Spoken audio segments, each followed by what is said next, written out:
आप सभी का बहुत बहुत स्वागत है आयुर्वेद पर आधारित हमारे सेहत साथ कार्यक्रम स्वस्थ विचार में। मैं हूं आपके साथ आपका साथी विकास। दर्शकों, स्वस्थ विचार कार्यक्रम हम आपके लिए लेकर आते हैं ताकि आप अपने जीवन में एक खुशहाली ला सके, अपने जीवन को स्वस्थ और निरोगी बना सके। क्योंकि जीवन की सफलता और असफलता हमारे शरीर पर आश्रित होती है। यदि हमारा शरीर बेहतर तरीके से कार्य करता है, हमारी सफलता का दायरा उतना ही ज्यादा बढ़ जाता है। यदि हमारा शरीर ऊर्जावान तरीके से कार्यरत होता है तो हम अपने हर प्रकार के कर्तव्यों का निर्वहन भली भांति कर पाते हैं।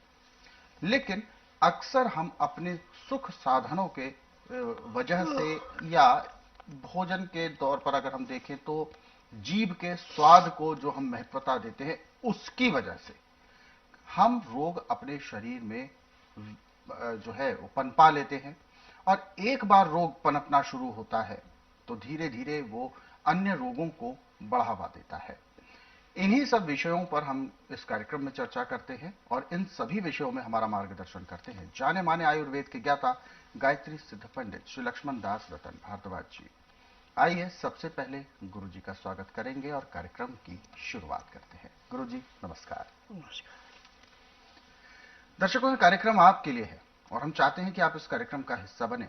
यदि आपके साथ किसी भी तरह का रोग है, कोई शारीरिक कष्ट है, तो आप इस कार्यक्रम से सीधे जुड़ सकते हैं। फोन उठाएं, हमें कॉल करें या आप हमें व्हाट्सएप के जरिए अपना संदेश भेज सकते हैं। और साथ ही साथ आपको हम ध्यान भी दिलाते हैं कि जब भी आप इस कार्यक्रम को देखने बैठे हैं तो कॉपी और पेन अवश्य लेकर बैठा करें। जो भी नुस्खे उपचार आपको बताए जाएं उनको आप लिख जरूर लें। तो आगे बढ़ते हैं और शुरू करते हैं आज के एक मुख्य विषय पर चर्चा। गुरु जी, आज हम बात करने जा रहे हैं एक ऐसे रोग के बारे में जिसमें व्यक्ति के जो बाल होते हैं वो झड़ने लगते हैं। क्योंकि कहते हैं एक इंप्रेशन जो अगर किसी के सामने अगर आपको दिखाना है तो उसका व्यक्तित्व अच्छा दिखना चाहिए। और व्यक्तित्व अच्छा तब दिखता है जब सुंदर काले घने बाल हों।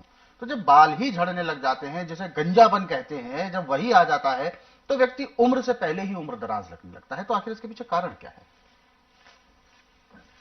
लेकिन दर्शकों, इस विषय को हम जरूर आपके सामने बताएंगे, लेकिन इसके पीछे बहुत सारे वजह होती हैं जिसको हम चर्चा करेंगे।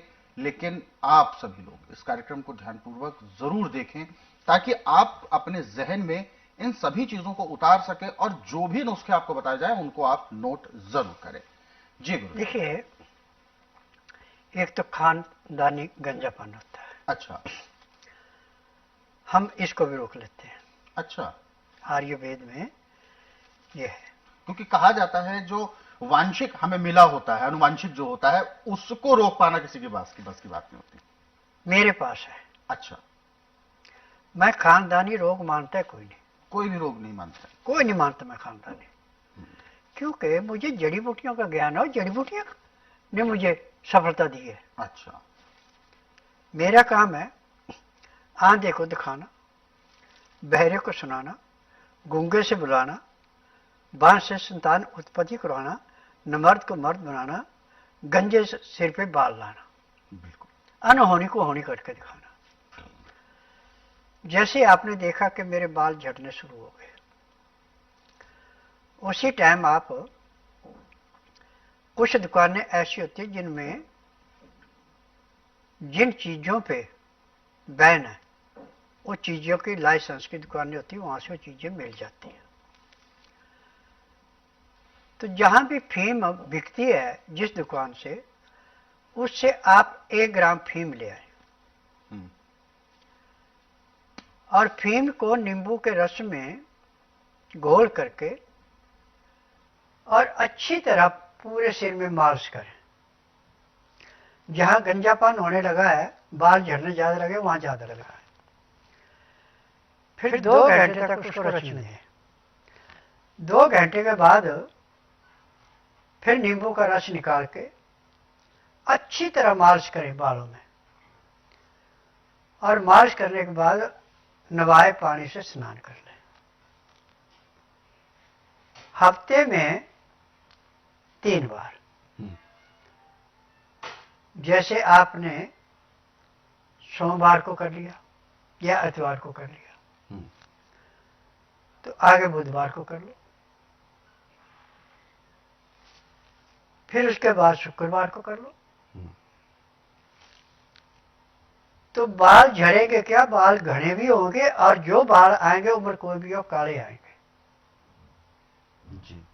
ये नींबू के रस में और अफीम के अंदर के गुण हैं। और ऐसे जो मैंने तेल बनाए हुए हैं, जिनके बाल झड़ने शुरू हो जाते हैं, डैंड्रस है, सिर में खुजा है, फोड़ा फुंसी है, यह तेल उन सब चीजों को खत्म कर देता है। यदि इसी तेल को भी आप लगाना शुरू कर दें तो अब आपके बाल झड़ेंगे नहीं। खानदानी रोग जो होता है, ये आयुर्वेद में, यूनानी में, होम्योपैथी में, नेचुरल चिकित्सा में, एलोपैथी में मान के चलते हैं, परंतु मैं नहीं मानता। और मैंने तो पूरे संसार से एक ही निवेदन किया कि जिस रोग का उपचार कहीं नहीं, उसका उपचार मेरे पास है। अब मेरे पास लकवे के, अधरंग के, गठिए के, कैंसर के, किडनी के मरीज जब डॉक्टर जवाब देते हैं, मेरे पास आते हैं, तो उसी दिन उनको 10 से 15% आराम मिल जाता है और 2-2.5 महीने वो पूर्ण रूप से स्वस्थ हो जाते हैं। जिसके मन में दूसरे के प्रति श्रद्धा है, वो तो टीवी के माध्यम से अपना इंटरव्यू भी देता है, और जिसके अंदर अहंकार है वो इंटरव्यू नहीं देता। बस इतना फर्क है। और यदि ठीक होने के बाद मैं खुद इंटरव्यू करवाने लगूं तो हर महीने कम से कम 300 इंटरव्यू मिलेगा जी, हर महीने। अब आप देखेंगे जो टीवी पे आपके आ रहे हैं, डॉक्टर आ रहे हैं, वैद्य आ रहे हैं, जोशी आ रहे हैं, योगी आ रहे हैं, इनमें से कोई एक आधा ही मिलेगा ऐसा जिसकी आंखों पे चश्मा नहीं है या कानों में सुनने की मशीन नहीं है, नहीं तो सबको लगे। और आज ना मेरी आंखों पे चश्मा, न कानों में मशीन है, ना मैंने बाल रंगे हैं। मैं अपने अनुभव से सारे क्रिया करता हूं अपने शरीर पे। और हमारे शरीर के अंदर लेबोरेटरी है कि हमें कौन सी चीज माप का आएगी, कौन सी नहीं आएगी। यदि सूखी चीज खाने की तो हाथ में लेके ऐसे दिल पे रख लो, दायां हाथ ऐसे सीधा कर दो, खड़े हो जाओ, दूसरे आदमी को मेरे हाथ को नीचे दबाना। यदि उसको जोर लगाना पड़ता है, चीज खाइए आपको लाभ देगी, और उसको दबाने में जोर नहीं लगाना पड़ता, आपका हाथ गिर गया, आपको नुकसान होगा। इसलिए शरीर की लेबोरेटरी है कि हमने क्या खाना क्या नहीं खाना। अपने शरीर की लेबोरेटरी से टेस्ट कर लो, आपको कहीं जाने की जरूरत क्या है। जो आज जितने भी टेस्ट होते हैं, चाहे एमआरआई है, चाहे सीटी स्कैन है, चाहे एक्सरे, अल्ट्रासाउंड, ईसीजी, सोनोग्राफी, इसमें कोई भी रिपोर्ट सही नहीं आती। आपने प्रैक्टिकल करना है तो आप अपनी शुगर को 10 बार दिन में चेक करें, 10 बार अलग अलग रिपोर्ट आएगी। अपने बीपी को आप 10 बार चेक करें, 10 बार अलग अलग रिपोर्ट आएगी। और पूरे संसार के अंदर मेडिकल साइंस में तो सिर्फ जहां पे आपको तकलीफ और संकट को सुन किया जाता है, आप खुश हो जाते हैं कि मुझे राम मिल गया। राम नहीं मिलता, रोग आपका बढ़ता जा रहा है, और जब तक जिएंगे तब तक वो दवाइयां खानी पड़ेगी। जो हमारा आयुर्वेद, यूनानी, होम्योपैथी, नेचुरल का, इसमें डॉक्टरों को हम दोष नहीं दे सकते। इसमें दोष उन फार्मेसियों का जो दवाइयां बनाती, जब दवाई का नुस्खा पूरा नहीं है तो आराम कहां से करेगी। अब मुझे 10,000 जड़ी बूटियों की पहचान है जिनसे मैं दवाइयां बनाता हूं, और मेरी दवाइयां रजिस्टर है, पेटेंट है, इनका साइड इफेक्ट कोई नहीं है। ऐसे तो गवर्नमेंट ने रूल बनाया कि इतने दिन बाद इसको एक्सपायर डेट रखो, परंतु मेरी दवाइयों की कोई एक्सपायर डेट नहीं है। क्योंकि जो जड़ी बूटियों से दवाइयाँ बनाई जाती है जिसमें केमिकल नहीं पड़ता, ये कभी दवाई खराब नहीं होती, बशर्त इतनी कि उसको नमी नहीं आनी चाहिए। नमी नहीं आनी चाहिए। नमी नहीं आएगी, आप जितने साल मर्जी इसको रखें, ये दवाई खराब नहीं होती। आज मुझे इस बात की खुशी है कि जब भी रोगी मेरे पास स्ट्रेचर पे आता है और नब्ज दिखा के शाम को स्ट्रेचर से उतर कर पैदल चलना शुरू होता है, तो अपनी दवाइयों के ऊपर अहंकार होता है कि देखो मेरी दवाई ने कितना प्रभाव दिखाया।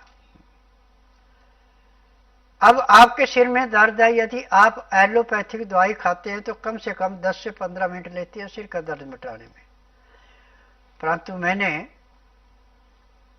जो आंख में डालने की दवाई बनाई है, आप इसकी 5-5 बूंद नाक में डाल दो और लंबा सांस लो, ऐसे आपका सिर दर्द खत्म हो गया, 1 सेकंड नहीं लगता। तो दवाइयों का असर है ये।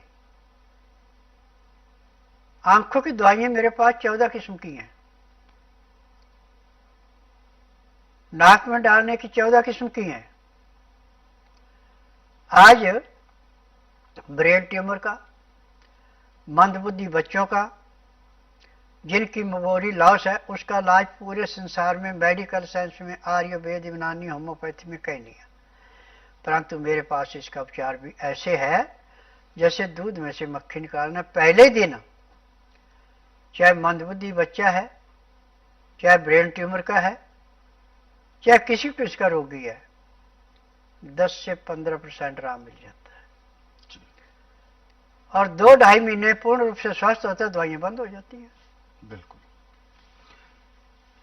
तो ये विशेष जो गुरुजी ने चीजें बताई हैं, ये आप सभी के लिए बताई हैं कि कैसे स्वस्थ विचार आश्रम में हर प्रकार के रोगों का उपचार संभव है, लेकिन इसके लिए आपको स्वस्थ विचार आश्रम आना होगा, क्योंकि स्वस्थ विचार आश्रम में जो भी जड़ी बूटियां दी जाती हैं वो रोग के मुताबिक दी जाती हैं और शरीर को जो भी नाड़ी परीक्षण में पता चलता है, शरीर के मुताबिक उसके जो अकॉर्डिंगली कंपेटेबल होती हैं जो औषधियां, वही दी जाती हैं ताकि व्यक्ति का शरीर पूर्ण रूप से स्वस्थ हो। और सबसे बड़ी विशेषता तो ये है कि रोगी जब स्वस्थ विचार आश्रम आता है तो जाहिर बात है कई जगह पर वो धक्के खा चुका होता है, अनुभव ले चुका होता है, और उसके बाद स्वस्थ विचार आश्रम आता है जब कोई भी उपचार या कोई भी रास्ता उसके पास नहीं बचता।